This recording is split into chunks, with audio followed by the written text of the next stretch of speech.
The Oregon Trail's darkest secret, buried for over a century, beneath decades of official silence in the remote hills of eastern Oregon, lies a truth so horrifying that local authorities suppressed it. Between 1852 and 1888, more than 800 pioneers vanished along a 20-mile stretch of the Oregon Trail. These weren't deaths from disease or accidents, but from something far more sinister. The Sacred Heart Chapel, a modest wooden structure promising salvation to dying travelers, was in fact the epicenter of the most methodical mass murder scheme in American frontier history. What started as isolated disappearances evolved into a family enterprise, so calculated and ruthlessly efficient that it redefined evil itself. The Grayson family didn't just kill for money, they perfected it into an art form, keeping meticulous records of every life they took, every family they destroyed, and every dream they buried in shallow graves. Before we descend into the darkness that consumed the Grayson family and their victims, I need to ask something of you.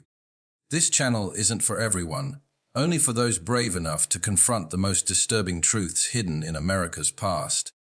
If you're among the few who can handle these dark revelations, subscribe now and leave a comment telling me what state you're listening from. Your support helps us uncover the stories others dare not tell. Now let's journey back to 1852, when the Oregon Trail promised hope but delivered horror. The lifeline of dreams and peril, the Oregon Trail stretched like a lifeline across the American frontier, carrying dreams westward through 2,000 miles of unforgiving wilderness. For the thousands of families who sold everything they owned for a chance at a new life, each mile represented both hope and peril. Disease, starvation, and natural disasters claimed countless lives. But in the rolling hills of eastern Oregon, death wore a different face, one that smiled with Christian compassion while calculating the value of a family's possessions. The year 1852 marked the peak of Oregon Trail migration, with over 50,000 people making the treacherous journey west. By the time most wagon trains reached Oregon's Blue Mountains, they had already traveled nearly 1,800 miles. Families were exhausted, supplies were running low, and the weakest members often succumbed to trail fever, dysentery, and other ailments that turned dreams of prosperity into desperate struggles for survival. It was in this landscape of vulnerability that Father Grayson established the Sacred Heart Chapel in 1851. The weathered wooden structure sat perched on a hill, overlooking a natural stopping point along the trail, a place where weary travelers often paused to rest their oxen and bury their dead. To passing pioneers, the chapel represented divine providence, a beacon of hope in the wilderness where they could seek spiritual comfort and, if needed, proper Christian burial for their loved ones. Father Marai, a tall, gaunt man in his 40s with penetrating gray eyes and a voice that commanded respect, had arrived in Oregon territory claiming to be a traveling missionary. He spoke eloquently about his calling to serve the spiritual needs of westward, bound families, and his knowledge of Scripture seemed genuine enough to convince even the most skeptical travelers. Beside him stood his devoted wife, who took the name Sister Constance, a woman whose gentle manner and apparent medical knowledge made her invaluable to families struggling with sick children and dying relatives. Brother Ezekiel, Marai's younger sibling, completed the trio that would become synonymous with both salvation and damnation. Where Marai possessed the commanding presence of a natural leader, Ezekiel was the practical one, skilled with his hands, knowledgeable about livestock, and always ready to help struggling families repair their wagons or tend to their animals. Together, the three created an image of Christian charity that drew desperate families like moths to a flame. The chapel itself was modest but well maintained, built from local timber with a small cemetery adjacent to the main building. Inside, rough-hewn pews faced a simple altar adorned with a wooden cross that Marai claimed to have carved himself. The building's most distinctive feature was its unusually large basement, which the Graysons explained as necessary storage for supplies they kept on hand to help destitute travelers. The surrounding community was sparse, a few scattered homesteads, and a small trading post about 15 miles to the east. This isolation served the Graysons well, as it meant fewer witnesses to their activities and less chance of outside interference. Local settlers who had encountered the family generally spoke well of them, praising their generosity and Christian devotion. After all, who else would dedicate their lives to ministering to dying strangers in the middle of nowhere. The Graysons' deadly understanding. What made the Graysons particularly effective was their understanding of the trail's brutal realities. They knew that by the time families reached their location, many would be dealing with serious illness, dwindling supplies, and the psychological exhaustion that came from months of hardship. They positioned themselves as the answer to these problems, not just spiritual guides, but practical helpers who could provide medical care, supplies, and even temporary shelter for families too weak to continue immediately. The denomination question never seemed to matter much to desperate families. Whether they were Methodist, Baptist, Presbyterian, or any other Protestant faith, the Graysons adapted their approach accordingly. Morai was well versed in various Protestant traditions and could quote scripture in whatever style best comforted his audience. This flexibility was crucial on the frontier, where denominational differences often took a back seat to simple survival. The first recorded disappearance occurred on September 23, 1852, though investigators would not piece together the timeline until decades later. The Morrison family, James, his pregnant wife Elizabeth, their 3 young children, and Elizabeth's elderly father, had been traveling with a wagon train that dispersed after reaching the Oregon Territory. Like many families, they decided to push on alone toward their final destination, confident they could cover the remaining miles without the protection of a larger group. When the Morrisons' wagon developed a broken axle just 2 miles from the Sacred Heart Chapel, it seemed like divine intervention. James Morrison would later be quoted in territorial records as saying the chapel appeared like a gift from the Almighty when he spotted it from the ridge where his wagon had broken down. Brother Ezekiel, who seemed to have an uncanny ability to appear just when travelers needed help most, arrived at the broken wagon within hours of the accident. Brother, Ezekiel said in the slow, measured cadence that would become his trademark, "The Lord has placed you near our humble chapel for a reason. Sister Constance has birthed many babies, and your Elizabeth looks ready to deliver any day now. Father Morai would consider it an honor to provide sanctuary while you repair your wagon and prepare for the blessed arrival." The Morrison family gratefully accepted the invitation, moving into the small cabin adjacent to the chapel that the Graysons maintained for exactly such purposes. For 3 days, everything seemed perfectly normal. Sister Constance tended to Elizabeth with gentle care. Brother Ezekiel helped James work on the wagon repairs, and Father Morai provided spiritual comfort to the anxious family. The children played in the chapel yard while Elizabeth's father, Samuel, rested his arthritic bones in the cabin's comfortable rocking chair. The poisoned blessings on the 4th day, things began to change. Elizabeth's father was the first to fall ill, complaining of severe stomach cramps and nausea. Sister Constance attributed it to trail sickness, a catch-all term for the various ailments that plague travelers, and began administering what she called blessed remedies, that she prepared from herbs and other ingredients kept in the chapel's basement. "The Lord provides healing through nature's bounty," she would say while mixing her concoctions, "but sometimes the body must purge itself of toxins before the healing can begin." Within hours of taking Sister Constance's medicine, Samuel's condition worsened dramatically. His skin took on a grayish pallor, his breathing became labored, and he began experiencing violent episodes of vomiting and diarrhea. James Morrison, growing alarmed, asked if they should seek help from the trading post to the east, but Father Morai counseled patience. "Brother James," the preacher said, placing a reassuring hand on the younger man's shoulder, "I have seen this sickness many times on the trail. It must run its course. Moving Samuel now would surely kill him. We must trust in the Lord's timing and Sister Constance's healing gifts." By the 6th day, young Tommy Morrison, age 7, began showing similar symptoms, then his sister Mary, age 5. Sister Constance worked tirelessly preparing more remedies, administering what she called purifying treatments, and keeping vigil over the increasingly sick family members. To James and Elizabeth, still healthy but exhausted from caring for their loved ones, the woman seemed like a saint sent by God to help them through their trial. The truth was far more sinister. The blessed remedies that Sister Constance administered with such apparent devotion contained carefully measured doses of arsenic, which the Graysons had discovered could be obtained from local mining operations under the pretense of pest control. The symptoms, stomach cramps, nausea, skin discoloration, and eventual organ failure, perfectly mimicked those of various trail diseases, making the murders virtually undetectable to grieving family members who had already witnessed so much death and suffering during their journey west. Samuel Morrison died on the 7th day, followed by Tommy on the 9th, and Mary on the 11th. Each death was accompanied by elaborate Christian rituals performed by Father Morai, who spoke movingly about the deceased joining their heavenly Father and finding peace after their earthly suffering. The remaining family members, devastated by grief but grateful for the Graysons' spiritual support, never questioned the rapid succession of deaths. After all, entire families had been known to succumb to disease on the trail.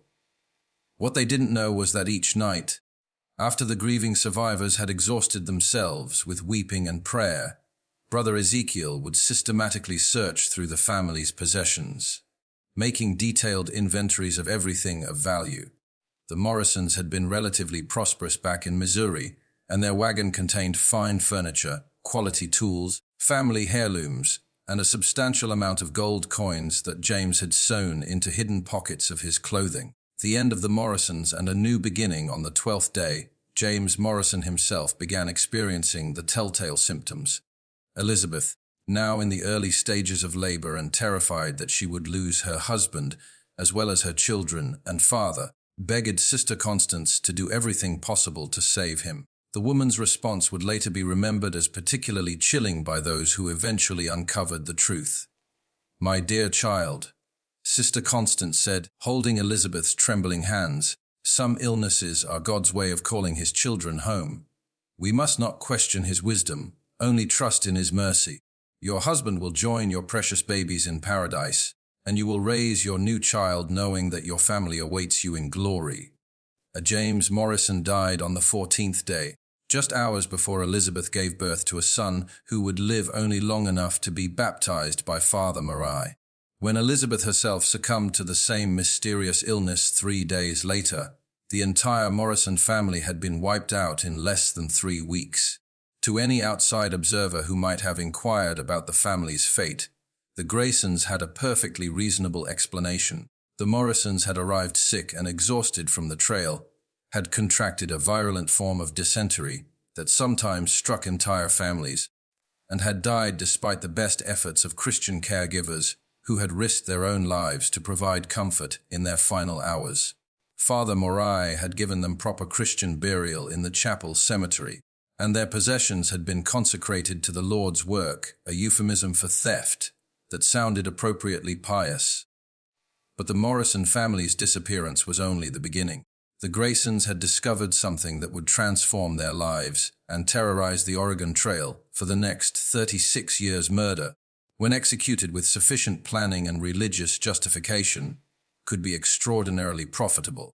Refining the craft, the success of their first family annihilation taught the Graysons valuable lessons that would shape their methodology for decades to come. They learned that isolated families were easier targets than those traveling in groups, that the gradual onset of arsenic poisoning perfectly mimicked common trail ailments, and that their religious authority gave them almost unlimited credibility with desperate, grieving people who needed someone to blame besides God for their suffering. Most importantly, they discovered that the Oregon Trail provided them with an endless supply of victims who wouldn't be missed for months, if ever. Unlike settled communities, where disappearances would be quickly noticed and investigated, the trail was full of transient families, whose exact whereabouts were unknown to relatives back east. A family that vanished in Oregon might not be expected to make contact with loved ones for 6 months or more, and even then, the dangers of frontier life provided countless plausible explanations for their silence. The months following the Morrison murders saw the Graysons refining their operation with methodical precision. They established patterns and procedures that would serve them well over the years. Brother Ezekiel became their scout, riding the trail approaches to identify promising targets, families with obvious wealth, those traveling alone or in small groups, and especially those already dealing with illness or mechanical problems that made them vulnerable to offers of help. Sister Constance developed her poisoning techniques, experimenting with different doses and delivery methods to achieve maximum effectiveness while maintaining plausible deniability. She discovered that arsenic could be easily disguised in herbal teas, medicinal tinctures, and even communion wine, making it simple to administer to entire families under the guise of spiritual or medical care. Father Marai, meanwhile, perfected the psychological manipulation that kept victims compliant even as their loved ones died around them. He became expert at reading people's denominational backgrounds and adjusting his theological approach accordingly. For Methodist families, he emphasized divine healing and the power of prayer. For Presbyterians, he focused on predestination and God's ultimate plan. For Baptists, he stressed personal salvation and the promise of heavenly reunion. The chapel itself underwent subtle modifications to support their murderous enterprise. The basement was expanded and divided into sections: one area for storing victims' possessions, another for preparing arsenic solutions, and a third that served as a temporary morgue, where bodies could be kept while the Graysons decided on disposal methods. They also dug a series of unmarked graves in a grove of trees behind the chapel, locations that would eventually hold the remains of hundreds of their victims. The business of murder, the winter of 1852-1853, provided the Graysons with valuable time to plan and prepare for the next year's killing season. They used the months when the trail was largely empty to sort through the Morrison family's possessions, deciding what to keep, what to sell, and what to hide. They also made their first contact with black market dealers in larger Oregon settlements, establishing relationships with men who asked no questions about the origins of the goods they purchased. Brother Ezekiel proved particularly adept at this aspect of their operation. His honest face and straightforward manner made him believable when he claimed to be selling possessions on behalf of families who had decided to return east or had died of natural causes. He learned to space out his sales across multiple communities and to target different types of buyers for different categories of goods. Fine furniture and household items went to wealthy settlers looking to improve their homes. Tools and farming equipment were sold to practical farmers. Jewelry and precious metals found their way to merchants who specialized in such items. By spring 1853, the Graysons had transformed from amateur killers into professional predators. With a sophisticated understanding of their craft, they had resolved the practical problems of victim selection, murder methodology, body disposal, and profit realization. More importantly, they had created a public persona that made them virtually above suspicion. The spring of 1853 brought renewed trail traffic and fresh opportunities for the Grayson family enterprise. Their second major success came in May, when they encountered the Hoffman family, German immigrants who spoke limited English and were traveling with a wagon full of valuable possessions, including fine craftsmanship tools, quality textiles, and a substantial amount of gold coins that represented their life savings. The Hoffmans were ideal victims in many ways. Their language barrier made them dependent on the Graysons for communication with other travelers. Their foreign customs made them seem exotic and potentially suspicious to other trail users, and their obvious wealth made them attractive targets. Additionally, their limited English meant they were less likely to understand subtle warnings or to effectively communicate concerns to other travelers. The family's patriarch, Heinrich Hoffman, was a skilled clockmaker who had brought his tools and trade goods to establish a business in Oregon. His wife Greta was pregnant with their fourth child, and their 3 existing children ranged in age from 6 to 12. When mechanical problems with their wagon forced them to seek help near the Sacred Heart Chapel, the Graysons saw another opportunity to perfect their deadly craft. This time they experimented with different approaches. Instead of waiting for the family to develop natural illness, Sister Constance began administering small doses of arsenic almost immediately, disguised as preventive medicine to ward off trail diseases. She convinced the family that the blessed protection she offered would keep them healthy during their recovery period. "My God," Heinrich said in his broken English when Sister Constance first offered her medicine, "you are so kind to strangers. God will bless you for helping us. God has already blessed us."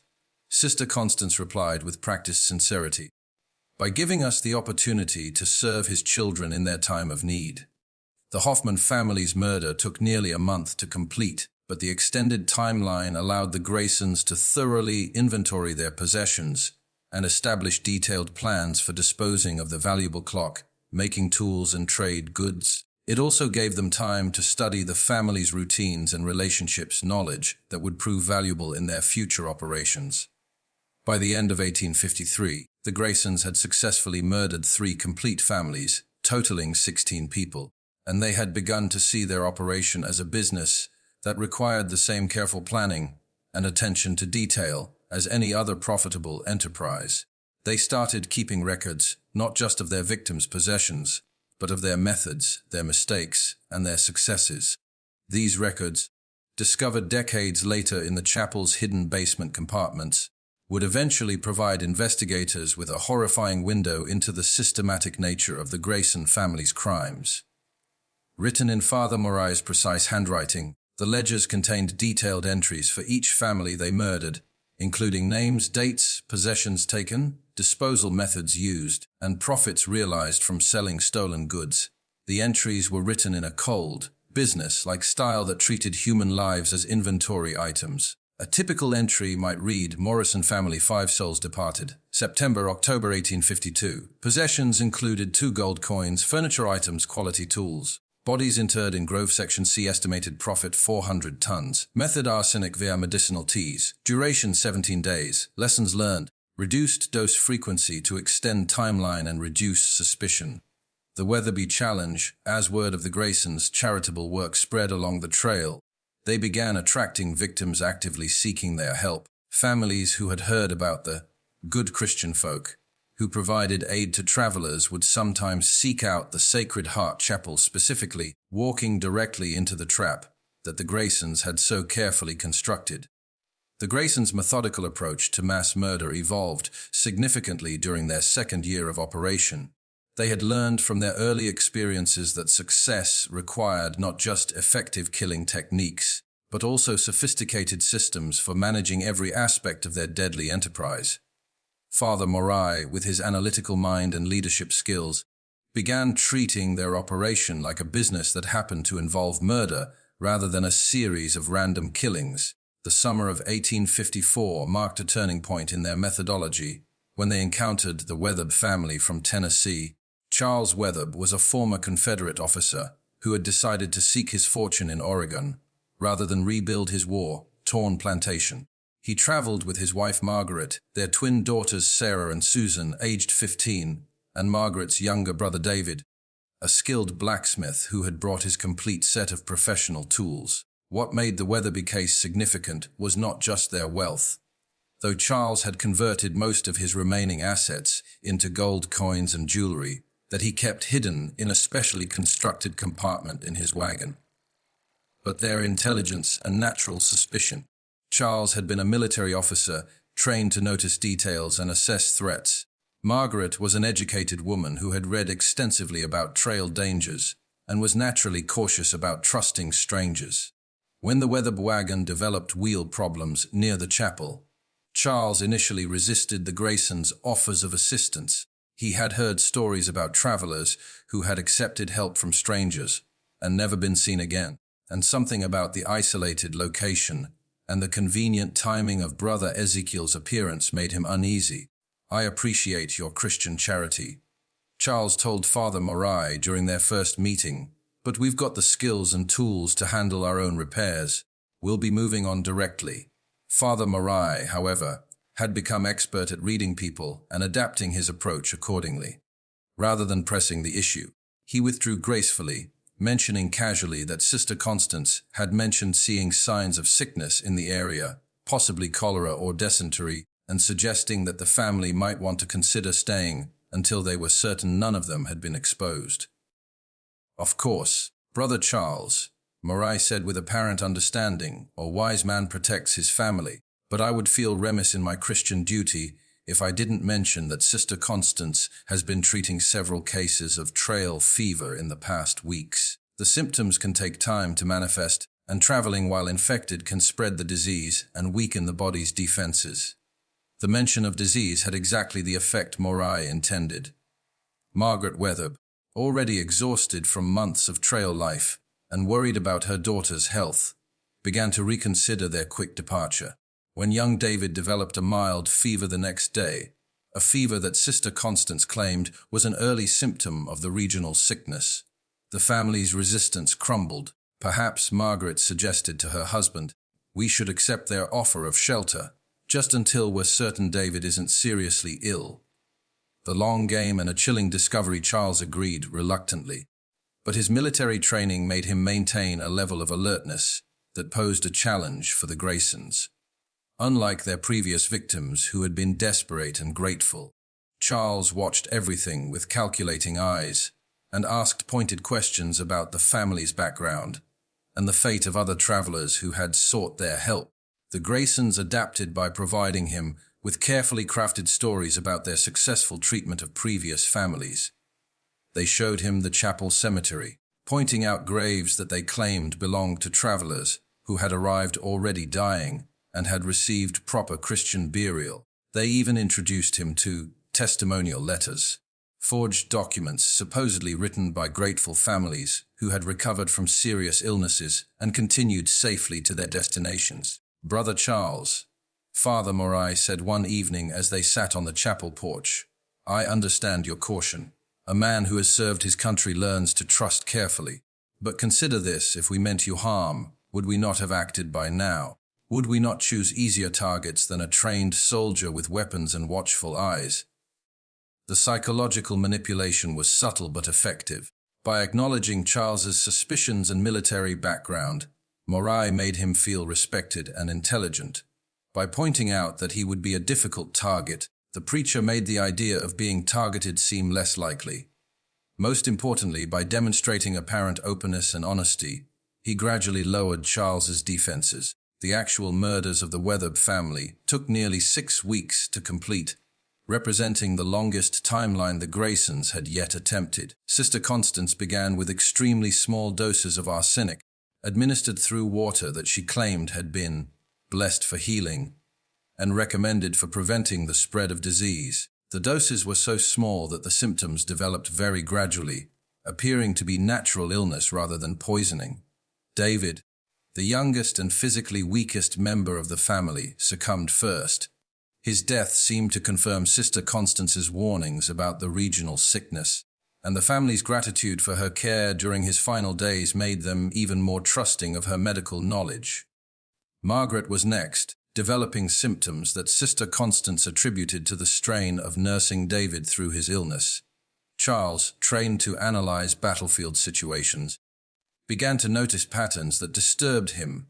The fact that he and his daughters remained healthy while the others grew sick, the peculiar nature of the symptoms, and the Graysons' consistent presence during the worst moments of each family member's illness, all contributed to a growing sense of unease. His suspicions reached a crisis point when he discovered Brother Ezekiel examining the contents of his wagon late one night. When confronted, Ezekiel claimed he had been checking to ensure that their possessions were secure and that wild animals hadn't gotten into their supplies. The explanation was plausible, but Charles's instincts told him otherwise. "Margaret," he said to his dying wife the next morning, "I think we need to leave this place. Something isn't right here." But Margaret was too weak to travel, and moving her would likely have killed her. Charles found himself trapped between his growing suspicions and his love for his family. He couldn't abandon his dying wife, but he also couldn't shake the feeling that staying would doom them all. The resolution came when Charles made a discovery that confirmed his worst fears. While searching for medical supplies in the chapel basement, he stumbled upon a hidden compartment containing possessions that clearly belonged to other travelers. Items that were too personal and too valuable to have been willingly abandoned by their owners. Among the hidden possessions, he found a child's doll that showed signs of recent ownership, a pocket watch engraved with a name he didn't recognize, and most damning of all, a letter addressed to someone in Oregon City that bore a recent date but had obviously never been sent. The letter, written in a woman's handwriting, described arriving safely at a chapel and thanking God for the kindness of the Christian family who was caring for her sick children. Charles realized that he had discovered evidence of previous murders and that his family was being systematically poisoned by the very people who claimed to be saving them. But his realization came too late. Margaret died that night, and he awoke the next morning feeling the familiar symptoms that had preceded each family member's death. What Charles didn't know was that the Graysons had been watching him carefully, had noticed his growing suspicions, and had decided to accelerate his poisoning before he could act on his concerns. Father Moray had slipped a massive dose of arsenic into Charles's evening meal, ensuring that the former soldier would be too weak to pose a threat. As Charles lay dying, his twin daughters at his bedside, he made a desperate attempt to warn them about the Graysons' true nature. But his words were dismissed as the ramblings of a fevered mind, and the girls continued to trust the people who were slowly murdering them. The Weatherby case taught the Graysons several important lessons. First, that intelligent, suspicious victims required more sophisticated manipulation techniques. Second, that extending the murder timeline, while riskier, actually made their crimes more believable and profitable. Third, that they needed better methods for detecting and managing victims who became suspicious of their activities. Most importantly, the case demonstrated that even trained, intelligent people could be successfully deceived and murdered if the right psychological techniques were applied with sufficient patience and skill. This realization gave the Graysons confidence to target increasingly wealthy and most careful and suspicious travelers. The discovery of evidence from previous murders in the chapel basement also led to improvements in their evidence disposal procedures. They began burning personal items that could identify victims, melting down jewelry and precious metals to eliminate identifying marks, and creating more sophisticated hiding places for possessions they intended to keep or sell later. By the end of 1854, the Graysons had murdered 23 people in 7 families, and their operation had become a sophisticated criminal enterprise that generated substantial profits while maintaining complete secrecy. They had also begun to see themselves not as criminals, but as instruments of divine will, rewarded for their service by being allowed to prosper from their victims' possessions. The first major challenge, the year 1855, marked a crucial turning point in the Graysons' murderous career when they encountered their first major challenge, the survival of an intended victim who had witnessed enough to expose their entire operation.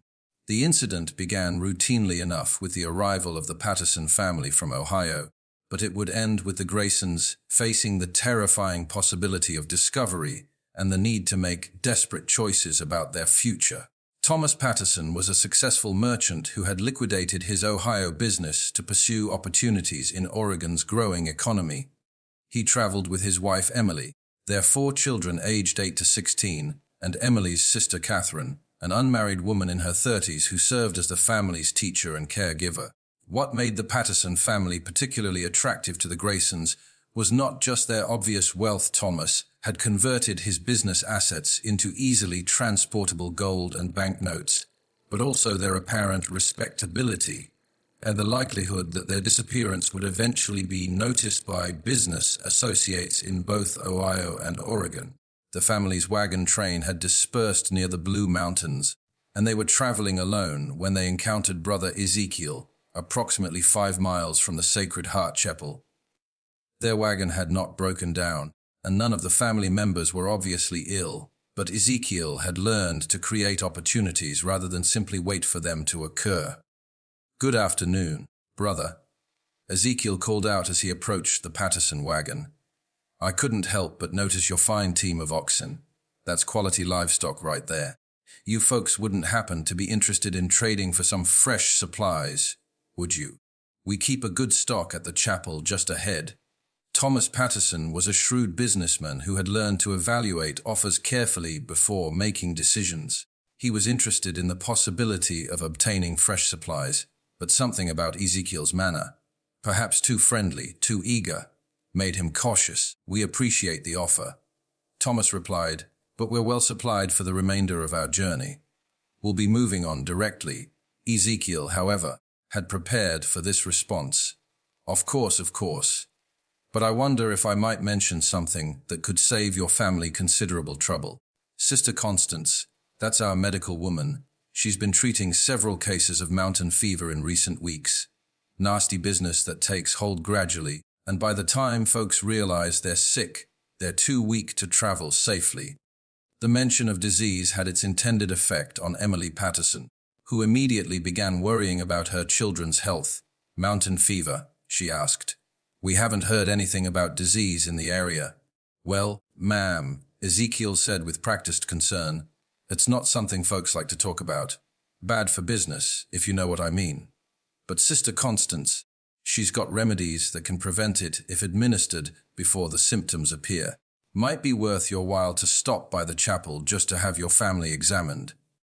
Thomas remained skeptical, but Emily's maternal instincts had been activated. The idea that her children might be exposed to a dangerous disease without her knowledge was terrifying, and the possibility of prevention was too valuable to ignore. Thomas, she said quietly, perhaps we should at least speak with this medical woman. If there's disease in the area, shouldn't we take precautions?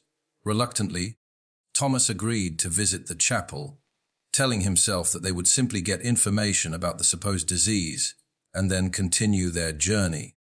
He had no way of knowing that this decision would lead to the most harrowing experience of his life and the near destruction of his entire family. A web of deceit and a glimmer of hope, the Graysons received the Patterson family with their usual combination of Christian warmth and subtle manipulation. Father Morai impressed Thomas with his knowledge of business and his apparent familiarity with commercial conditions in Oregon.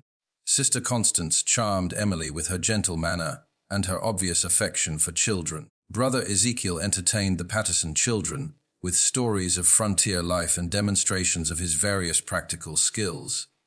Within hours of their arrival, the family had agreed to spend the night at the chapel to allow Sister Constance to examine everyone for signs of mountain fever.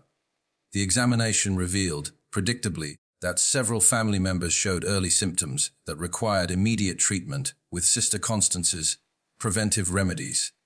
Catherine Patterson, Emily's sister, was the first to receive treatment. As an unmarried woman with no children of her own, she had devoted her life to caring for her sister's family and was particularly concerned about the children's health. She eagerly accepted Sister Constance's medicine and encouraged the others to do the same. But Catherine was also the most observant member of the family, and she possessed a naturally analytical mind that made her notice details others might miss. On the second night of their stay, she observed Brother Ezekiel making what appeared to be a careful inventory of their wagon's contents. When she mentioned this to Sister Constance, the older woman dismissed it as routine concern for their security. Brother Ezekiel checks all our guests' possessions, Sister Constance explained.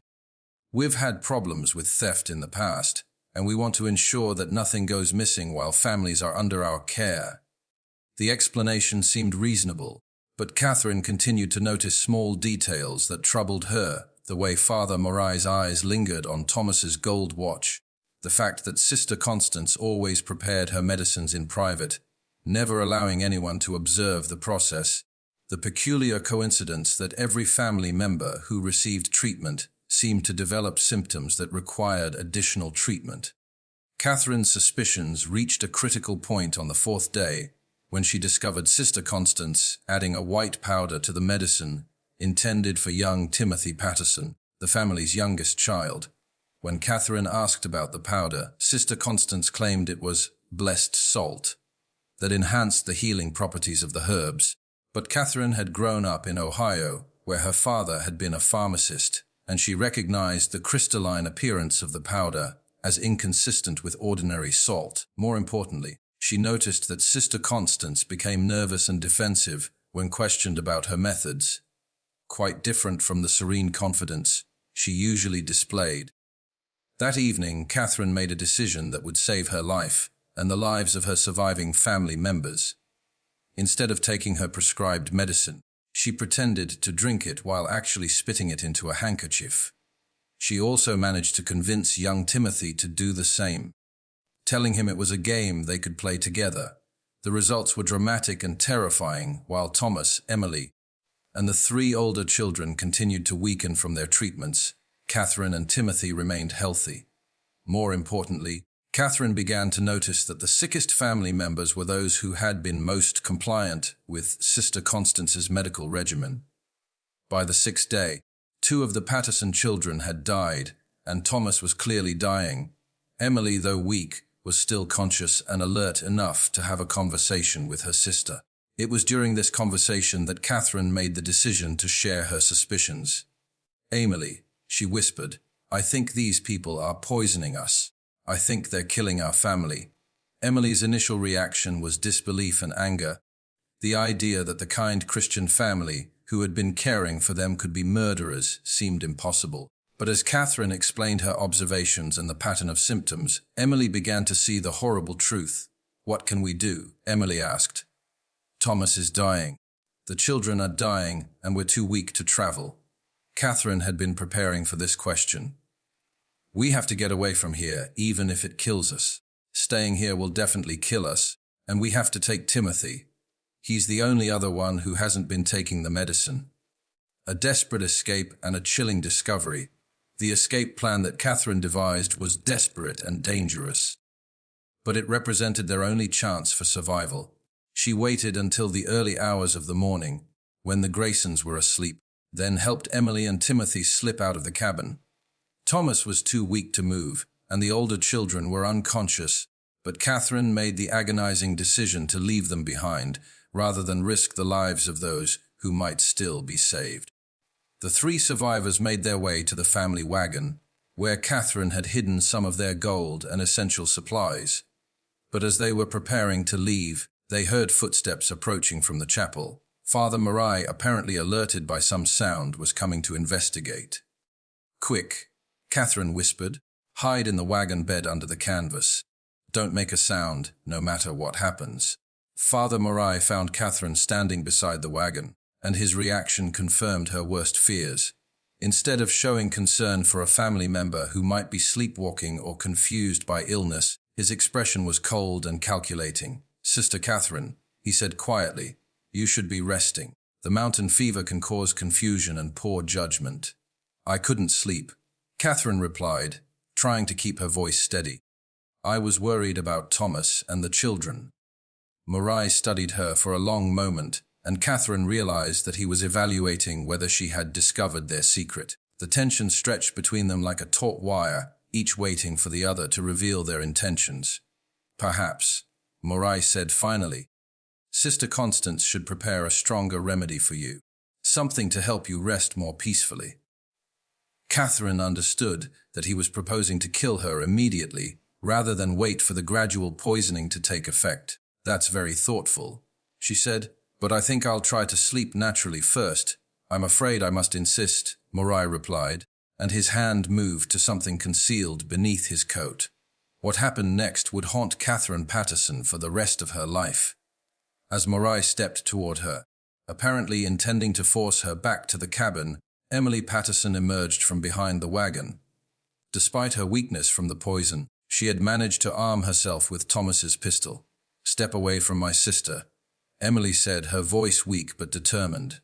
Murray turned toward this new threat, and in that moment of distraction, Catherine grabbed a heavy iron tool from the wagon and struck him in the head. The blow wasn't fatal, but it stunned him long enough for the 2 women and the child to begin their desperate escape. The wagon pulled away from the Sacred Heart Chapel just as Brother Ezekiel emerged from the main building, alerted by the commotion. The last thing Catherine saw as they fled was Ezekiel running toward the cabin, where the rest of their family lay dying, probably to finish what the poison had started. The aftermath and the hunt, the escape journey, was a nightmare of fear, exhaustion, and grief. Emily, weakened by weeks of poisoning, could barely remain conscious, leaving Catherine to drive the wagon while caring for Timothy and watching for pursuit. They had no clear idea where they were going, only the desperate knowledge that they had to reach help before the Graysons could catch them, or the poison could claim Emily's life. For 3 days, they traveled through unfamiliar territory, following what appeared to be old hunting trails and hoping to encounter other travelers or settlements. Timothy, traumatized by the loss of his family and the terrifying escape, barely spoke. Emily drifted in and out of consciousness, sometimes calling for her dead children and husband. On the fourth day, they encountered a military patrol from Fort Dallas, soldiers who were investigating reports of Indian activity in the area. Catherine's story of murder and poisoning at the Sacred Heart Chapel was so extraordinary that the patrol leader initially assumed she was delirious from illness or trauma. But Catherine had brought evidence with her, a vial of Sister Constance's medicine that she had saved, samples of the white powder she had seen being added to the treatments, and several items from their wagon that she had observed Brother Ezekiel examining suspiciously. Most importantly, she had Emily as a witness, and although Emily was barely coherent, her symptoms were consistent with arsenic poisoning. The military investigation that followed would expose the true scope of the Graysons' crimes, but it would also reveal that the 3 family members had escaped just in time. When soldiers arrived at the Sacred Heart Chapel, they found Thomas Patterson and his 3 older children dead, their bodies showing clear signs of arsenic poisoning. The Graysons themselves had vanished, taking with them most of the stolen possessions that had been hidden in the chapel basement. The discovery of the basement storage areas provided investigators with their first glimpse into the systematic nature of the Graysons' murders. Hidden compartments contained possessions from dozens of families, carefully sorted and catalogued. Most shocking of all were the detailed records that Father Marai had kept, documenting each family's murder with the cold precision of a business ledger. The records revealed that the Patterson family had been the Graysons' 37th intended victim group, and that, over a period of less than 3 years, they had murdered more than 150 people. The entries described not just the murders themselves, but also the profits realized from selling stolen goods and the lessons learned from each successful operation. A survivor's obsession and a predator's evolution. Catherine Patterson's survival and testimony marked the beginning of the end for the Grayson family enterprise, but it would take years for authorities to fully understand the scope of their crimes and track down the perpetrators. Meanwhile, the knowledge that such evil could hide behind a facade of Christian charity sent shock waves through trail communities and fundamentally changed how travelers approached strangers offering help. The psychological impact on the 3 survivors was devastating and permanent. Emily Patterson never fully recovered from the arsenic poisoning and died within a year of their escape, her body too damaged by the toxic treatments to sustain life. Timothy grew to adulthood bearing the scars of his childhood trauma, never able to trust religious authorities and plagued by nightmares about the chapel and the deaths of his family members. Catherine Patterson became obsessed with exposing the Graysons and ensuring that they faced justice for their crimes. She provided testimony to military investigators, territorial authorities, and eventually federal marshals, becoming the primary witness whose survival made prosecution possible. Her detailed recollections of the family's methodology and the contents of their secret records would prove crucial in understanding the full extent of their criminal enterprise. But the Graysons had not been idle during their escape from the Sacred Heart Chapel. With years of experience in covering their tracks and substantial financial resources accumulated from their victims, they had prepared for the possibility of discovery and had developed contingency plans for continuing their operations in new locations. The manhunt for the Grayson family began in earnest in the fall of 1855, but the fugitives had several crucial advantages that allowed them to evade capture for nearly 2 years. They possessed detailed knowledge of remote areas throughout Oregon Territory, substantial financial resources from their years of murder and theft, and most importantly, the ability to create new identities and establish themselves in communities where their past was unknown. Federal Marshal William Hendricks, assigned to lead the investigation, faced challenges unlike any he had previously encountered. The Graysons were not ordinary criminals who had committed a single crime and fled. They were organized killers who had operated successfully for years by exploiting the trust and vulnerability of their victims. Their religious facade had been so convincing that many people who had encountered them refused to believe they were capable of murder. These aren't desperate men who killed in a moment of passion, Marshal Hendricks wrote in his official report. These are calculating predators who turned murder into a business enterprise. They understand how to manipulate people's faith and charity for evil purposes, and they have the resources and intelligence to reinvent themselves whenever necessary. The mission of divine mercy and the reckoning, the breakthrough in the investigation, came in the spring of 1857, when authorities in California reported suspicious activities at a remote mission station near the Oregon-California border. The mission of divine mercy had appeared suddenly in a location that provided access to multiple wagon train routes, and travelers who stopped there for help were reportedly disappearing under mysterious circumstances. The mission was operated by a man calling himself Father Benedict Morrison and his two assistants, Sister Mary Morrison and Brother Thomas Morrison.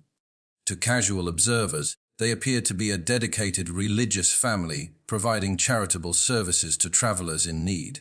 But Marshal Hendricks recognized the operational pattern from Catherine Patterson's testimony and the evidence found at the Sacred Heart Chapel. The mission's location was strategically chosen to intercept families traveling between Oregon and California, groups who were often isolated, exhausted, and vulnerable to offers of assistance. The building itself was larger than the original chapel, with expanded basement areas and multiple outbuildings that could serve various purposes in a murder and theft operation. Most significantly, local authorities in Northern California had received reports of missing families that matched the Graysons' preferred victim profile. Wealthy families traveling alone or in small groups would seek help at the mission and then simply vanish, leaving no trace of their planned destinations or current whereabouts. Marshal Hendricks assembled a team of federal agents and military personnel to investigate the mission, but he was determined not to repeat the mistake that had allowed the Graysons to escape from the Sacred Heart Chapel. This time, the approach would be carefully planned and executed to prevent the suspects from fleeing or destroying evidence. The investigation team spent several weeks conducting surveillance of the mission from concealed positions in the surrounding hills. What they observed confirmed their worst suspicions. The Morrison family was indeed the Graysons, and they had not only resumed their murderous activities, but had refined their methods based on their previous experience. During the surveillance period, agents witnessed the arrival of the Henderson family from Missouri, a prosperous farming family with 4 children who were traveling to California to establish a new homestead. The family's wagon was loaded with farming equipment, household goods, and what appeared to be substantial financial resources. The Graysons' approach to the Henderson family followed their established pattern with disturbing precision. Father Murray, now calling himself Father Benedict, greeted the family with apparent warmth and immediately began assessing their wealth and vulnerability. Sister Constance, using the name Sister Mary, quickly identified which family members might be most susceptible to her medical treatment. Brother Ezekiel, now Brother Thomas, began evaluating their possessions and transportation. But the surveillance team also observed new elements in the Graysons' operation that demonstrated how their methods had evolved. They had recruited several accomplices, local men who posed as legitimate traders and scouts, but who actually served as lookouts and assistants in the murder process. They had also developed more sophisticated techniques for disposing of bodies and concealing evidence. Most chilling of all, the agents observed the Graysons testing different approaches to family annihilation. Rather than relying solely on gradual arsenic poisoning, they experimented with faster, acting methods that could eliminate entire families within days rather than weeks. They had apparently concluded that their previous timeline was too risky, and that quicker murders would be less likely to attract attention. The raid and the unveiling Marshal Hendricks faced a terrible dilemma as he watched the Henderson family being drawn into the Graysons' trap. Intervening immediately might save the Henderson family, but it would also allow the Graysons to escape again, potentially to resume their activities elsewhere. Waiting for more evidence might provide the proof needed for successful prosecution, but it would almost certainly result in the deaths of innocent people. The decision was made for him when one of his agents observed Brother Ezekiel administering what appeared to be a large dose of poison to the youngest Henderson child. The boy, who had been healthy and active that morning, suddenly became violently ill after drinking milk that Ezekiel had personally delivered to him. "We move now," Hendricks told his team. We can't let another family die while we gather evidence. The raid on the mission of divine mercy began at dawn on June 15, 1857, nearly 2 years after the Graysons' escape from the Sacred Heart Chapel. Federal agents and military personnel surrounded the compound while the family was still asleep, preventing any possibility of escape or evidence destruction. What they found inside the mission buildings exceeded even their worst expectations. The basement areas contained possessions from at least 20 families, far more than could have been accumulated during the Graysons' brief time at this location. Hidden compartments revealed detailed records of murders committed not just in Oregon and California, but also in other territories where the family had apparently operated before establishing their Oregon base. The records painted a picture of a criminal enterprise that spanned more than a decade and multiple states. The Graysons had been murdering travelers and stealing their possessions since at least 1845, moving from location to location as circumstances required, and leaving behind a trail of death that investigators were only beginning to understand. Father Morai's journals contained entries that revealed the psychological evolution of the family's criminal activities. Early entries showed some evidence of guilt and religious justification for their actions, with Morai convincing himself that he was providing mercy to suffering travelers while being rewarded by God for his charitable work. But later entries demonstrated a complete abandonment of any moral considerations. The murders were described purely in terms of profit and efficiency, with detailed analysis of which methods produced the best results and which types of victims offered the greatest rewards. The journals read like the business records of a particularly successful enterprise, with human lives reduced to inventory items and murder treated as a routine operational procedure. Most disturbing of all were the entries describing the family's future plans. Morai had been developing schemes for expanding their operation to include multiple locations, with different family members running separate murder sites along various travel routes. He had also been experimenting with ways to kill larger groups of people simultaneously, apparently motivated by the inefficiency of murdering families one by one. The capture of the Henderson family in the early stages of poisoning allowed investigators to save their lives and obtain first-hand testimony about the Graysons' methods. James Henderson, the family patriarch, provided detailed accounts of how the family had been manipulated and how the poisoning process had been disguised as medical treatment. They seemed like angels sent by God, Henderson told investigators. Sister Mary was so gentle with our children, so knowledgeable about treating sickness. Father Benedict spoke with such authority about Scripture and God's will. If someone had told me they were murderers, I would have called them crazy. The psychological manipulation techniques that the Graysons employed were sophisticated enough to deceive intelligent, educated people who had been specifically warned about the dangers of trusting strangers on the trail.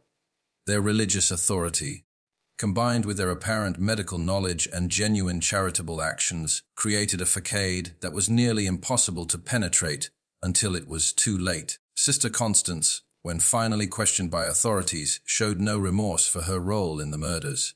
Instead, she expressed anger at being prevented from completing her medical treatments and insisted that the families they had killed were better off dead than continuing to suffer from trail diseases. Those people were dying anyway, she told Marshal Hendricks during her interrogation. We gave them comfort in their final days and ensured that their possessions went to support God's work, rather than being wasted. We provided mercy that they wouldn't have received otherwise. Her brother Ezekiel maintained his silence throughout the interrogation process, refusing to provide any information about their activities or express any opinion about their crimes. His behavior suggested that he viewed himself as a faithful follower who had simply obeyed orders without questioning their moral implications. Father Morai, however, displayed a completely different personality when confronted with evidence of his crimes. The charming, authoritative preacher disappeared, replaced by a cold, calculating killer who showed no emotion when presented with testimony from survivors or evidence of his victims' suffering. You people don't understand what we accomplished, he told investigators. We eliminated the weak and the diseased. We redistributed wealth from those who couldn't protect it to those who could use it effectively. and we provided spiritual comfort to people who would have died horrible deaths anyway. We were instruments of natural selection and divine will. The trail of death and a shocking verdict. The scope of the Graysons' crimes continued to expand as investigators analyzed their records and connected them to unsolved disappearances throughout the Western Territories. Families that had vanished without explanation, isolated graves discovered by later travelers, and reports of mysterious illnesses at remote religious sites all began to form a pattern that pointed to the Graysons' involvement. By the time the investigation was complete, authorities had connected the family to the murders of more than 800 people across multiple states and territories. The actual number was likely higher, as many of their victims had been transient families whose disappearances had never been officially reported or investigated. The trial of the Grayson family began in September 1857 and quickly became one of the most sensational criminal proceedings in American frontier history. The prosecution, led by Territorial Attorney General Samuel Morrison, faced the challenge of presenting evidence of crimes that had been carefully concealed and victims who were no longer alive to testify. The key to the prosecution's case was the meticulous records that Father Morai had kept throughout their criminal career. These journals provided detailed accounts of individual murders, methods used, possessions stolen, and profits realized. Written in Morai's own handwriting and containing information that only the perpetrators could have known, the records served as confessions that could not be disputed or explained away. Catherine Patterson's testimony provided crucial context for understanding how the murders were carried out and how the family had been able to deceive their victims so effectively. Her survival story demonstrated both the systematic nature of the Graysons' methods and the psychological manipulation techniques they employed to maintain control over their victims. The Henderson family's testimony showed that the Graysons had continued and refined their murderous activities even after their escape from the Sacred Heart Chapel. Their account of the attempted murders at the Mission of Divine Mercy proved that the family had learned from their previous mistakes and had developed even more efficient methods for killing entire families quickly. Perhaps most damaging to the defense was the physical evidence found at both the Sacred Heart Chapel and the Mission of Divine Mercy. Investigators had discovered not just possessions from murdered families, but also the tools and supplies used in the poisoning process, detailed maps showing the locations of unmarked graves, and correspondence with black market dealers who had purchased stolen goods. The defense attorneys attempted to argue that the family had been providing legitimate medical care to sick travelers and that the deaths had been caused by diseases contracted during trail travel rather than deliberate poisoning. They suggested that the possession of other families' belongings could be explained by legitimate purchases or inheritance from grateful patients who had died despite their care. But the prosecution was able to demonstrate that the patterns of death at locations operated by the Graysons were statistically impossible unless deliberate murder was involved. Expert medical testimony confirmed that the symptoms described by survivors were consistent with arsenic poisoning rather than natural trail diseases. Most importantly, the family's own records clearly described their activities as murder committed for profit rather than medical treatment provided for charitable purposes. The trial lasted 6 weeks and attracted national attention as newspapers across the country reported on the systematic murder of trail families by people posing as Christian missionaries. The case highlighted the vulnerability of westward migrants and the ease with which predators could exploit the trust and desperation of families seeking help in isolated areas.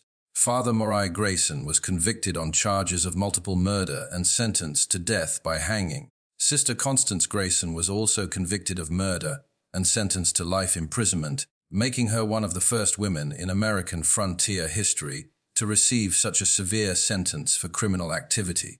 Brother Ezekiel Grayson was convicted as an accessory to murder and sentenced to 20 years in territorial prison. A lingering legacy of distrust, the executions and imprisonment of the Grayson family marked the end of one of the most horrific criminal enterprises in American frontier history, but the impact of their crimes extended far beyond the immediate victims and their families. The case fundamentally changed how travelers approached offers of help from strangers and led to increased military patrols along major travel routes. Religious communities throughout the frontier territories were forced to confront the reality that their faith and charitable instincts could be exploited by predators who understood how to manipulate Christian charity for evil purposes. Many legitimate missionaries and religious workers found that their efforts to help travelers were met with suspicion and fear as people struggled to distinguish between genuine charitable work and potential criminal activity. The Grayson's crimes also exposed significant weaknesses in frontier law enforcement and communication systems. The family had been able to operate for more than a decade without detection, partly because there was no effective way for authorities in different territories to share information about suspicious activities or missing persons. The case led to improvements in inter-territorial communication and the establishment of more systematic approaches to investigating missing persons reports.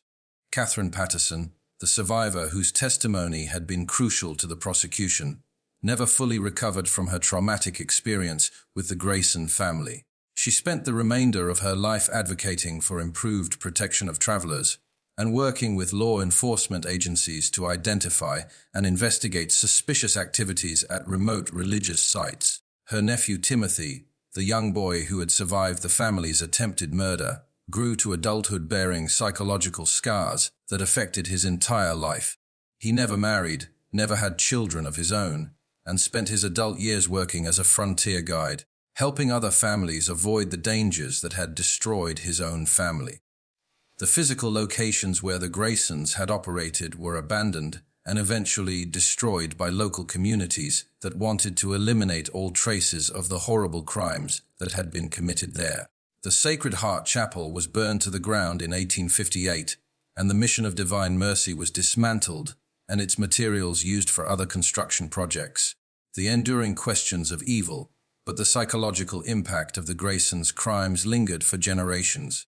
Families throughout the Western territories told stories about the false missionaries who had murdered hundreds of innocent people, using these tales as warnings about the dangers of trusting strangers who offered help on isolated trails. The case also raised disturbing questions about the nature of evil and the capacity for ordinary people to commit extraordinary crimes. Father Marai, Sister Constance, and Brother Ezekiel had not been obviously deranged or visibly dangerous individuals. They had been intelligent, articulate people who had successfully posed as charitable Christians for more than a decade. Their ability to maintain their facade while systematically murdering innocent families challenged fundamental assumptions about human nature and the reliability of religious authority. The case demonstrated that evil could be methodical, organized, and sustained over long periods by people who appeared to be pillars of their communities. Perhaps most disturbing of all was the realization that the Graysons had genuinely believed that their actions were justified and had convinced themselves that they were performing a service by eliminating weak and diseased travelers while redistributing their possessions to more deserving recipients. Their self-righteousness and lack of remorse suggested a form of moral corruption that was far more dangerous than simple greed or desperation. A stark reminder the legacy of the Grayson family murders serves as a reminder that the American frontier was shaped not just by the courage and determination of honest pioneers, but also by the predators who sought to exploit their vulnerability and trust. The 800 people who died at the hands of the false missionaries represent a dark chapter in the story of westward expansion, a chapter that reveals the full range of human capacity for both good and evil. Their story stands as a testament to the importance of vigilance, the dangers of blind trust, and the terrible price that innocent people can pay when evil disguises itself as righteousness. In the end, the Graysons' crimes remind us that the most dangerous predators are often those who understand exactly how to exploit our noblest instincts for their own malevolent purposes. Today, more than a century and a half after the Graysons met their justice, their story continues to haunt the collective memory of the American West. The families they destroyed, the trust they betrayed, and the lives they cut short serve as permanent reminders that evil can flourish anywhere human vulnerability and desperation create opportunities for exploitation. The courage of survivors like Catherine Patterson, who risked everything to expose the truth and seek justice for the dead, provides a counterpoint to the darkness of the Graysons' legacy. Her testimony not only brought the killers to justice, but also saved countless future lives by alerting authorities and the public to the dangers posed by predators who used religious authority to mask their criminal activities. In remembering the Grayson family's crimes, we honor not just the victims who died, but also the survivors who found the strength to fight back against evil and ensure that justice was finally served. Their story reminds us that even in humanity's darkest moments, there are always those who will stand up for truth and refuse to let evil triumph unchallenged. What do you think about this chilling tale from America's frontier past? Does it change how you view the romanticized stories of westward expansion? The Grayson family's systematic exploitation of Christian charity reveals the darkest aspects of human nature and the terrible price of misplaced trust. If this story has given you chills and made you think about the hidden dangers that lurked on the frontier trails, share it with someone who loves dark historical mysteries. Hit that like button to support content that brings these forgotten horrors to light, and subscribe so you never miss the disturbing truths that shaped America's past. The next time you hear stories about the brave pioneers who conquered the American West, remember that they also had to survive predators like the Graysons, people who turned murder into a family business and hid their evil behind the mask of religious devotion.